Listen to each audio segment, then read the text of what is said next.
नवरात्रों के इस पर्व पर पूरे प्रदेश एवं देशवासियों को बहुत बहुत शुभकामनाएं। इस अवसर पर माँ के नवरात्रे हैं। मैं पूरे प्रदेशवासियों को, देशवासियों को बहुत बहुत शुभकामनाएं और बधाई देता हूँ। ये हमारे संस्कृति का आधार हैं। नवरात्रे माँ के जब शुरू होते हैं तो एक नई ऊर्जा का भी संचार होता है। हमारी प्रकृति में भी नया संचार आता है और हमारी नई फसल भी हमारे घर पर दस्तक दे रही होती है। मैं पूरे प्रदेशवासियों को ये माँ के चरणों में प्रार्थना करता हूँ कि सुख समृद्धि और एक विकास की जो गति है वो माँ प्रदेश के हर व्यक्ति के लिए लेकर के आए, ऐसी मैं माँ के चरणों में प्रार्थना करता हूँ। और इन ऐसे महापर्वों के अवसर के ऊपर हमें मिलजुल करके, क्योंकि हम सब ये एकता के ये प्रतीक महापर्व हैं। आज ईद का भी महापर्व है, उसकी भी मैं सभी को बहुत बहुत बधाई देता हूँ। और हम सब अपने इन महापर्वों को मिलजुल करके मनाएं, आपस में प्यार बांटें और एकता के सूत्र में रहते हुए इस भारत को एक विकसित भारत की तरफ ले जाने का हम संकल्प लें।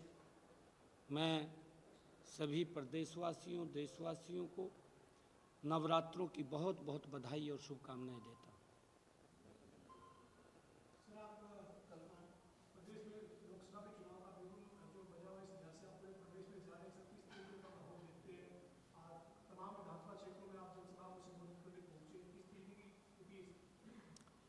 देखिए, आज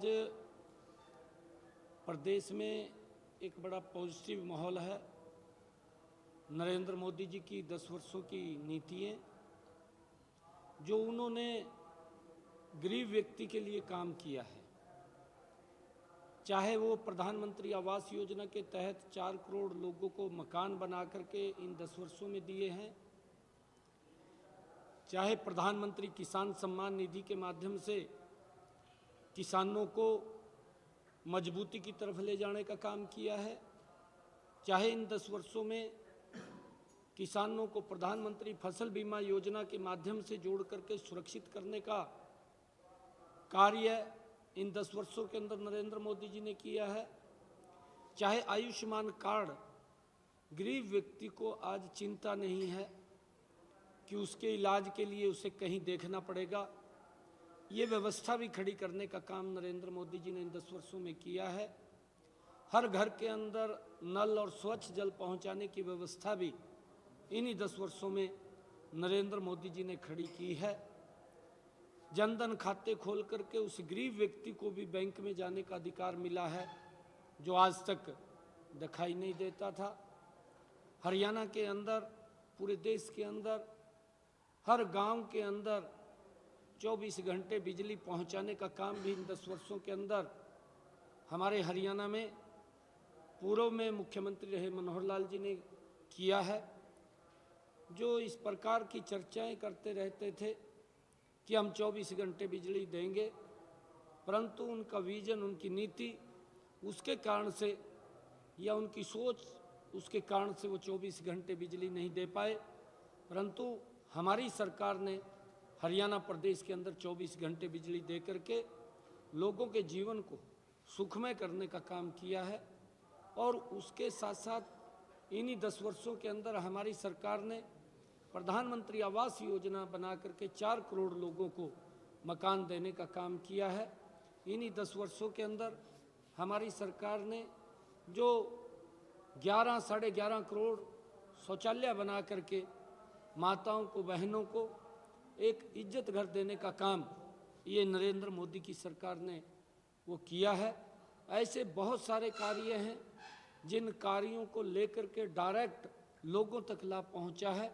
और उसकी तरफ अगर हम दूसरी तरफ देखें, भारत के अंदर जितनी समस्याएं थी, चाहे वो धारा 370 की हो और चाहे वो बोडो की नॉर्थ ईस्ट के अंदर समस्या हो, या हमारी संस्कृति का संरक्षण करने का काम भी इन्हीं 10 वर्षों के अंदर वो हमारी सरकार ने, नरेंद्र मोदी की सरकार ने किया है।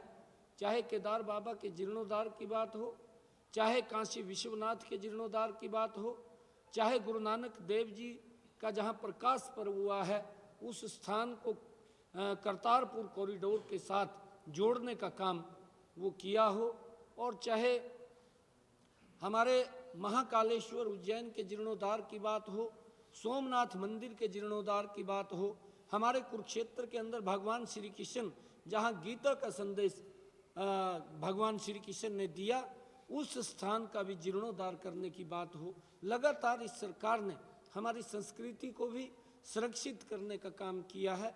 और उसके साथ साथ देश की समस्याएं, चाहे वो धारा 370 हो, चाहे 35 हो, उसको भी समाप्त करके इस देश के अंदर एकता का भाव आए, उसको लेकर के हमारी सरकार ने ये काम किए हैं।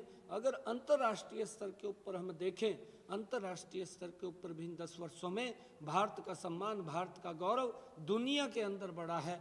और आज मुझे इस बात की भी खुशी है कि इन्हीं 10 वर्षों के अंदर G20 जैसा सम्मेलन भी वो भारत की अध्यक्षता के नेतृत्व के अंदर वो मिला है, और ये हम सब के लिए बड़े गर्व की बात है।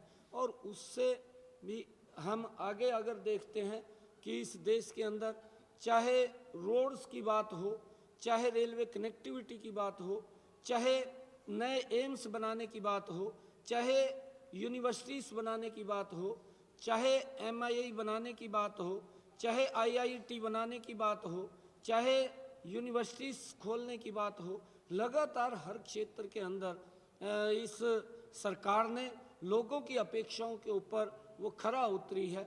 अगर अंतर्राष्ट्रीय स्तर के ऊपर कोई वैश्विक संकट भी आया है, कोरोना जैसा वैश्विक संकट आया है, उस संकट के अंदर भी सरकार देश के लोगों के साथ कंधे से कंधा मिला करके खड़ी रही। और उस वैश्विक संकट के अंदर चाहे हमारा रेडी फड़ी वाला है, उस तक लाभ पहुंचाने का काम सरकार ने किया है, चाहे हमारे MSME छोटा उद्योग है, उनको संबल देने का काम, उनको मजबूत करने का काम भी आदरणीय नरेंद्र मोदी की सरकार में हमारी सरकार ने किया है। और चाहे 80 करोड़ परिवारों तक राशन पहुंचाने की व्यवस्था भी इन 10 वर्षों के अंदर ये हमारी सरकार ने की है। और चाहे ये वैश्विक संकट था, क्योंकि पूरा विश्व इसकी गिरफ्त के अंदर था, और हमें गर्व होता है कि इन्हीं 10 वर्षों के अंदर एक वैक्सीन नहीं, 2 वैक्सीन का निर्माण होकर के 220 करोड़ डोज फ्री में इस देश के लोगों को सुरक्षित करने के लिए कि वो स्वस्थ रहें, उनको लगाने का काम किया है। और उसके साथ साथ 100 से ज़्यादा देशों के अंदर बाहर भी भेज करके दुनिया को भी सुरक्षित करने का काम इन्हीं 10 वर्षों के अंदर नरेंद्र मोदी की सरकार ने किया है। इन सब बातों को लेकर के लोगों के अंदर एक बहुत बड़ी पॉजिटिविटी है, और लोग ये सोचते हैं कि नरेंद्र मोदी जी के नेतृत्व में ही ये भारत, ये विकसित भारत बन सकता है। और आज पूरा देश एकजुटता से नरेंद्र मोदी जी के प्रति खड़ा है। और आने वाले इस चुनाव के अंदर जब 4 जून को रिजल्ट आएंगे तो वो 400 पार जो देश सीटें कह रहा है, बड़े मैंडेट के साथ नरेंद्र मोदी जी तीसरी बार इस देश के प्रधानमंत्री बनेंगे।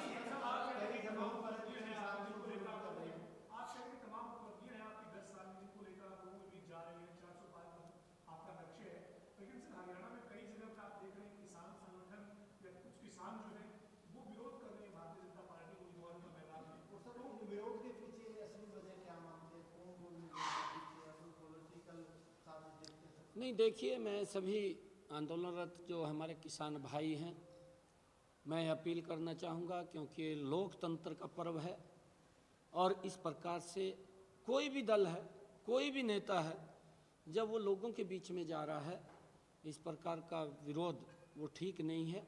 हाँ, दूसरी तरफ किसको वोट देना है किसको नहीं देना है, ये व्यक्ति की मनस्थिति के ऊपर है। जिन लोगों ने काम किए हैं लोग उसका निर्णय करते हैं।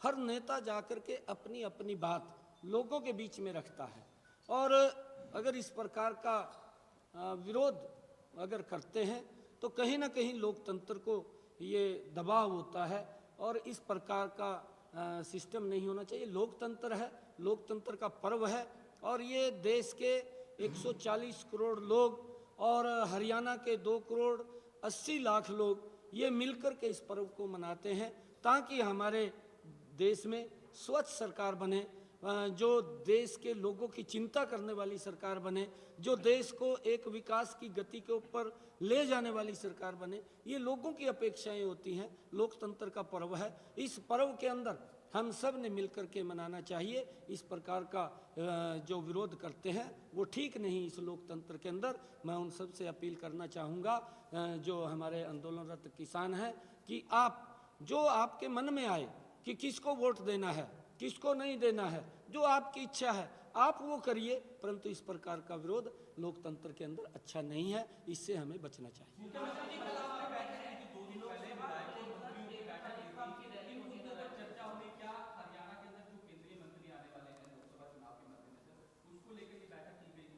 नहीं, देखिए, लोकसभा का चुनाव चल रहा है, बहुत सारे काम वो हमारे केंद्र सरकार ने किए हैं, प्रदेश सरकार ने किए हैं, चाहे बिना पर्ची बिना खर्ची के।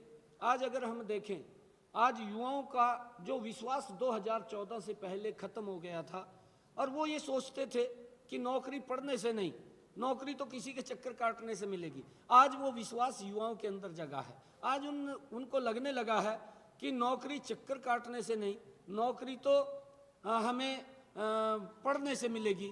आज हमारा युवा का जो विश्वास जमा है, आज हम देखते हैं कि हमारा युवा मेहनत करता हुआ नजर आ रहा है। आज महिलाओं के लिए जितने काम किए हैं, महिलाओं को सशक्त करने का काम इन 10 वर्षों के अंदर नरेंद्र मोदी की सरकार ने किया है। आज हम देखते हैं कि कमीशन के अंदर भी हमारी बहनें बेटियां जो हमारी रक्षा सुरक्षा के लिए बॉर्डर के ऊपर खड़ी हैं, वो भी एक उनको सशक्त करने का काम इन 10 वर्षों के अंदर हुआ है। मुझे खुशी है इस बात की बताते हुए कि आदरणीय प्रधानमंत्री नरेंद्र मोदी जी ने जब आह्वान किया था बेटी बचाओ बेटी पढ़ाओ का, उसका परिणाम ये निकला कि इन 10 वर्षों के अंदर लाखों बेटियों को जीवन दान मिला है। हर हमारी बेटियां विकास की ऊंचाइयों को हर क्षेत्र के अंदर छू रही हैं, चाहे वो इंडस्ट्री का क्षेत्र है, चाहे वो कॉरपोरेट का क्षेत्र है, चाहे वो प्रशासनिक क्षेत्र हो, चाहे वो किसानी का क्षेत्र हो। हर क्षेत्र के अंदर हमारी बहनें, हमारी बेटियां विकास की ऊंचाइयों को छू रही हैं। उनको सशक्त करने का काम नरेंद्र मोदी जी ने किया है, और आगे भी आदरणीय प्रधानमंत्री जी ने ये पहली बार लंबे समय से जो हमारी बहनें इंतजार कर रही थी कि उनको लोकसभा के अंदर महिला आरक्षण बिल जो पिछले लंबे समय से रोका गया था, उनके साथ लगातार वो अत्याचार होता था, परंतु आदरणीय प्रधानमंत्री जी ने उस महिला आरक्षण बिल को लोकसभा में ला करके उन बहनों को और सम्मान देने का काम किया है। उनकी सोच आदरणीय प्रधानमंत्री जी की कि इस देश के विकास में महिलाओं की भी बड़ी भागीदारी उसके अंदर होनी चाहिए, और उसको लेकर के ये बिल आदरणीय नरेंद्र मोदी जी ने वो पास किया है। और उसके साथ साथ मैं आपको बताना चाहता हूँ कि नरेंद्र मोदी की सरकार ने कि हमारी बेटियां आगे बढ़ें और उनके लिए नए नए रास्ते वो खुले, उसको लेकर के भी नरेंद्र मोदी जी लगातार महिलाओं को सशक्त करने का काम वो किया है।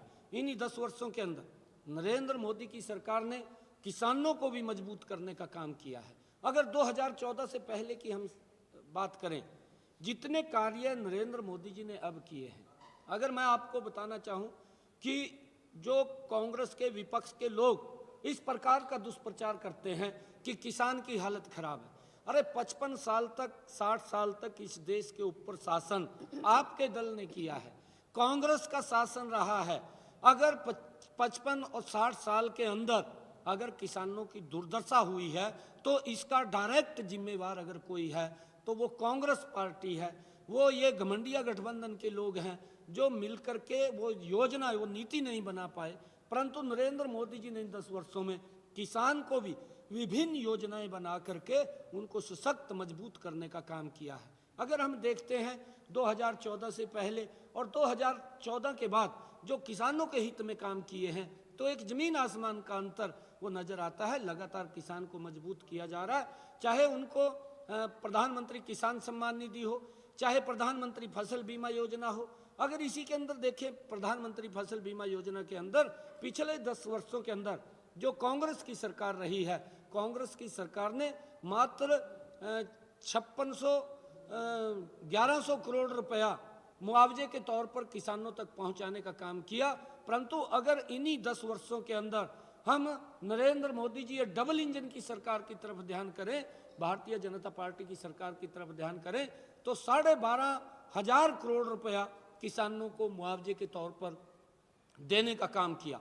एक जबरदस्त तरीके से किसानों को सुरक्षित और मजबूत करने का काम इन 10 वर्षों के अंदर ये हमारी सरकार ने किया है। और अगर हम देखें, चाहे किसान को जो उनके इंस्ट्रूमेंट हैं, चाहे रीपर है, बेलर है, रूटावीटर है, ट्रैक्टर है, उसके ऊपर भी सब्सिडी देने का काम इन्हीं 10 वर्षों के अंदर ये डबल इंजन की सरकार ने किया है।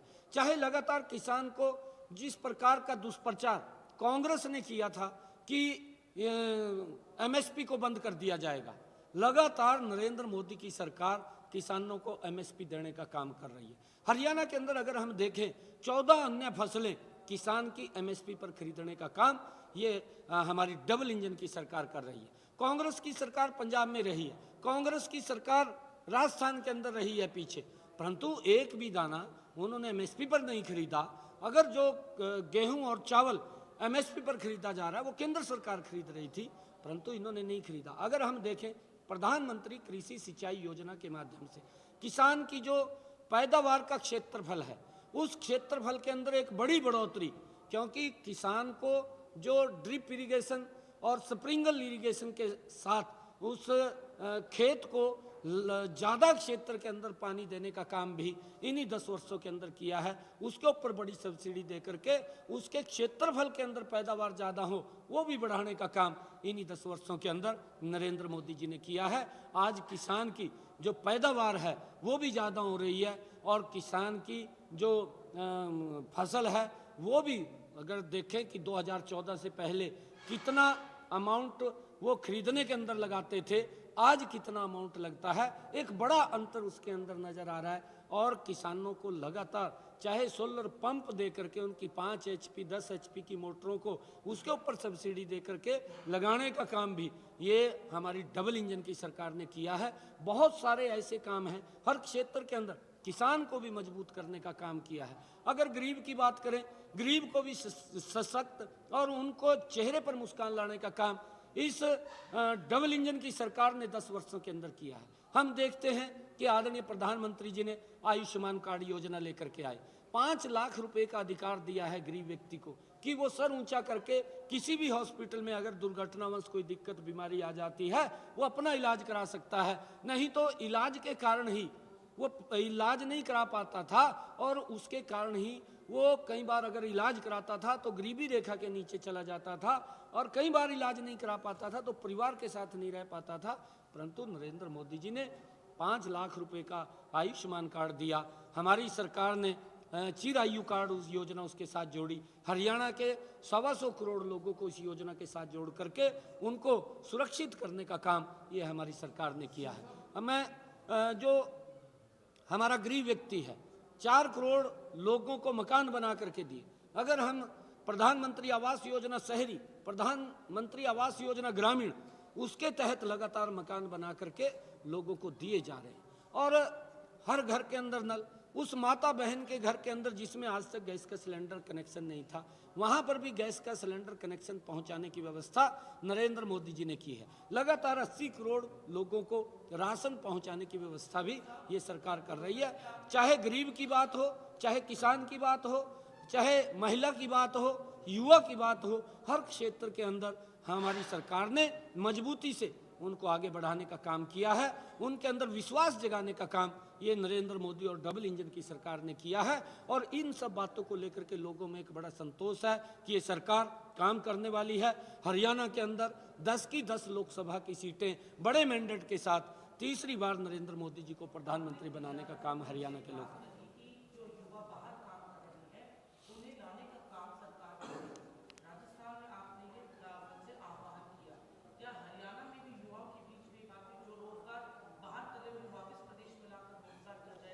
नहीं, देखिए, क्योंकि रोजगार के लिए हमारा युवा जहां उसको अच्छे पैसा मिलता है वो जा सकता है, किसी को ऊपर पाबंदी नहीं है। और अलग अलग क्षेत्रों के अंदर आज अगर हम देखें इन 10 वर्षों के अंदर जो इंडस्ट्री देश के अंदर लगी है, लोगों को बड़ा रोजगार उसके अंदर मिला है और मिल रहा है। ये नरेंद्र मोदी जी की कुशल नीति है और उस नीति के कारण चाहे हरियाणा के अंदर भी हम देखें, हमारे हरियाणा के अंदर हमारे पूर्व मुख्यमंत्री आदरणीय मनोहर लाल जी ने जो जिस प्रकार का सिस्टम और जो हमारा इन्वेस्टर्स को आमंत्रित किया है, उसका परिणाम है कि आज हरियाणा के अंदर भी और पूरे देश के अंदर भी वो इंडस्ट्री आई है। और उसके साथ साथ जो हमारा स्टार्टअप है, आदरणीय प्रधानमंत्री जी ने उसको बढ़ावा देने का काम किया है, युवा को आगे बढ़ाने का काम किया स्टार्टअप्स के माध्यम से। अगर हम देखते हैं मात्र 400-500 स्टार्टअप थे, आज 1 लाख से ज़्यादा स्टार्टअप देश के अंदर खड़े हो गए हैं। ये कुशल नेतृत्व, कुशल नीति का ही परिणाम है कि हमारा युवा उसके अंदर इंटरेस्ट लेकर के आगे बढ़ रहा है। और चाहे इंडस्ट्रीज को लगाने की बात हो, उसके लिए भी सरकार उनका सहयोग करती है, लगातार आगे बढ़ाने का काम करती है।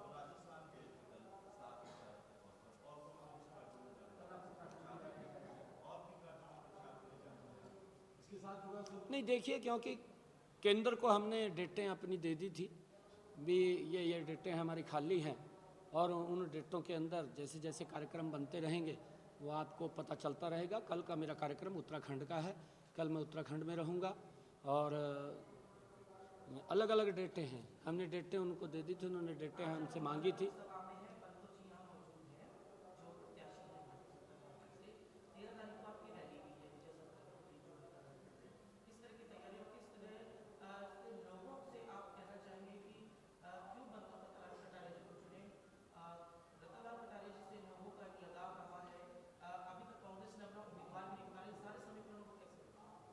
देखिए, क्योंकि लोगों के अंदर जो जोश, जो उत्साह, जो काम, मैंने इतने काम गनवाए हैं, अभी बहुत सारे और काम हैं। अगर मैं गनवाऊंगा तो लगभग 7-8 घंटे में बिना रुके नरेंद्र मोदी जी की जो काम किए हैं उनके ऊपर बोल सकता हूं। क्योंकि एक एक काम नरेंद्र मोदी जी ने और हमारी डबल इंजन की सरकार ने जो काम किए हैं वो टिप्स के ऊपर हैं, एक एक काम के बारे में बता सकते हैं। परंतु अगर दूसरी तरफ देखें, दूसरी तरफ देश में कितना भ्रष्टाचार हुआ है 2014 से पहले, वो उनके टिप्स के ऊपर है, वो भी बता सकते हैं कि इतना भ्रष्टाचार देश के अंदर हुआ। इसको देश भी जानता है, देश का हर नागरिक भी जानता है कि जहां भी कांग्रेस की सरकार बनती है भ्रष्टाचार की गति तेज होती है, नरेंद्र मोदी की सरकार, भारतीय जनता पार्टी की सरकार बनती है, विकास की गति तेज होती है। ये अंतर है उसके अंदर। और लोगों के अंदर इस बात को लेकर के बड़ा संतोष है, जो मैंने बातें आपको बताई हैं कि इतने काम सरकार ने किए हैं, उसका लाभ डायरेक्ट लोगों तक पहुंच रहा है। उसका परिणाम है कि बड़े मैंडेट के साथ बंतो कटारिया जी अंबाला से वो चुनाव जीत रही हैं। 10 की 10 हमारी लोकसभा की सीटें आ रही हैं और 10 की 10 लोकसभा की सीटें हरियाणा प्रदेश के लोग बड़े मैंडेट के साथ नरेंद्र मोदी जी को यहाँ से कमल का फूल खिला करके तीसरी बार प्रधानमंत्री बनाने का काम हरियाणा के लोग करेंगे।